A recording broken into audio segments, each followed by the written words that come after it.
Éloignez-vous du centre-bourg, égarez-vous dans les vallons où se côtoient vignes et forêts, et admirez, sur le parcours de votre promenade, ces étranges cabanons. On les appelle des cadoles.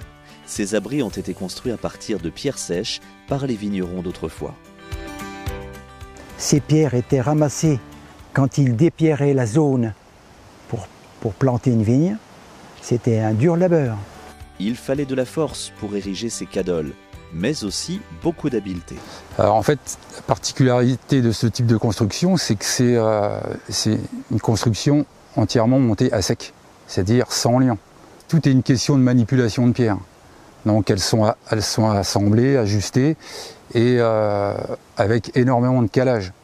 C'est ce calage aussi qui va faire la solidité de l'édifice. Éloignés du village, les cadoles servaient aux vignerons pour se mettre à l'abri, le temps de manger un morceau ou de se tenir au chaud près d'un feu en hiver. Il suffisait alors de déplacer une pierre au sommet pour laisser s'échapper la fumée.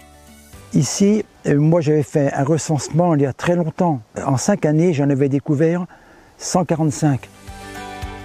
Longtemps, les cadoles ont été démolies, car considérées comme de vulgaires tas de cailloux. Mais grâce à l'opiniâtreté de Guy Lazzarotti, de nombreuses cadoles ont pu être restaurées. Celles qu'on a pu sauver, c'est parce qu'elles étaient dans des zones où on ne pouvait pas replanter. Mon père avait déjà une vingtaine d'années quand il a commencé à s'intéresser à la sauvegarde des cadoles.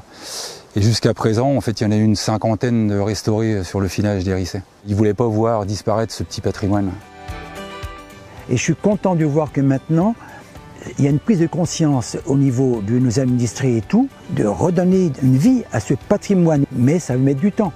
Mon fils a repris le flambeau, il continue, moi je suis toujours là, tant que je suis en bonne santé, ça va. Mais j'essaie de transmettre déjà, sensibiliser, transmettre un peu le manuel, mais c'est pas facile, pas facile. On ne s'improvise pas quand on restaure une cadole. Il faut être vraiment...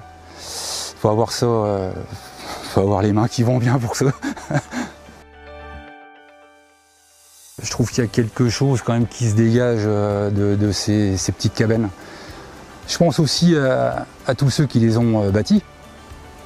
Surtout que là, c'est quand même un travail d'art. Il y a une empreinte, il y a quelque chose. On sent qu'il y a du vivant. Et aujourd'hui, David Lazzarotti continue à faire vivre la mémoire des cadoles, en lien étroit avec la toute jeune association des cadoles de Champagne, qui a pour objectif de contribuer à la conservation et à la valorisation des cadoles présentes sur le territoire de la Côte des Bars. Un circuit vous permettra d'ailleurs de découvrir à votre tour ces trésors champenois.